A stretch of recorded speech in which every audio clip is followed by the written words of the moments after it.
पश्चिम Asia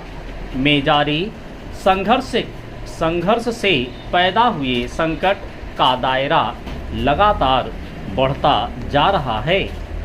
इसका सबसे ज़्यादा असर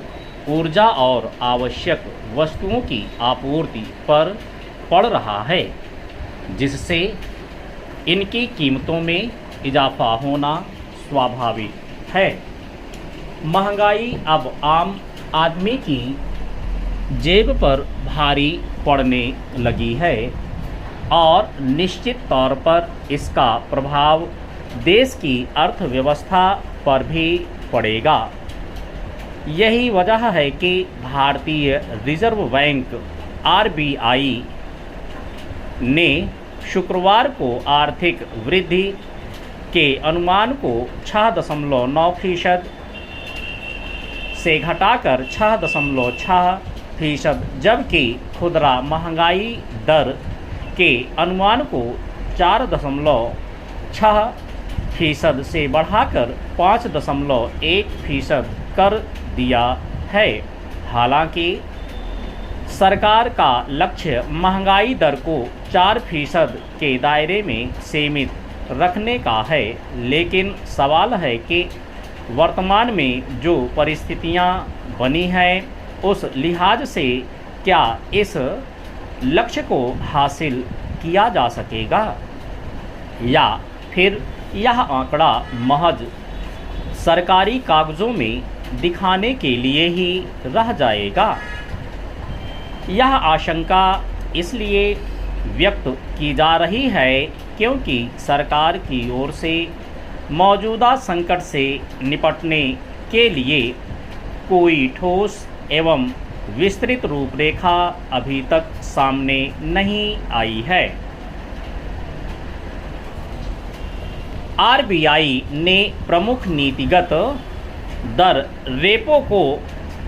5.25% पर बरकरार रखा है और इसे आम लोगों के लिए राहत के रूप में पेश किया जा रहा है,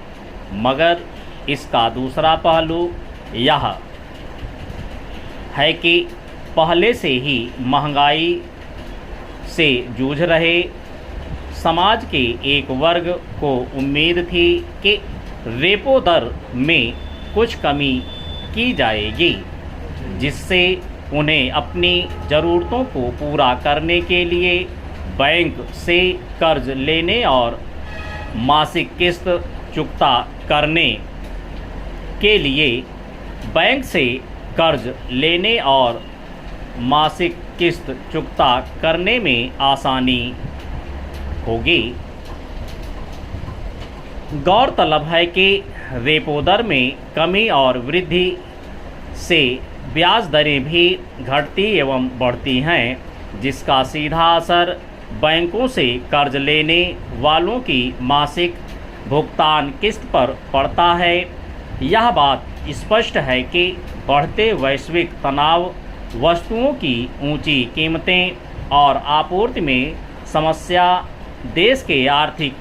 परिदृश्य के लिए जोखिम पैदा कर रहे हैं। कच्चे तेल के दामों में आए उछाल और विदेशी संस्थागत निवेशकों की रिकॉर्ड पूंजी निकासी के कारण रुपया इस वर्ष डॉलर के मुकाबले 6% से अधिक टूटा है। इसके साथ ही विदेशी मुद्रा भंडार पर भी दबाव बढ़ रहा है। ऐसे में अगर समग्र रूप से कारगर कदम नहीं उठाए गए तो आने वाले दिनों में स्थिति और ज़्यादा बिगड़ने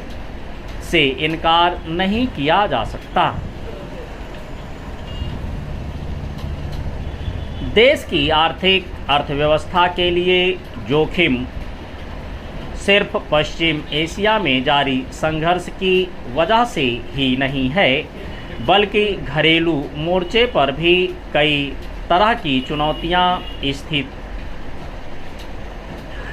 को जटिल बना रही हैं। मसलन RBI ने अपनी रिपोर्ट में सामान्य से कम मानसून के अनुमान और अल नीनो के कारण उत्पन्न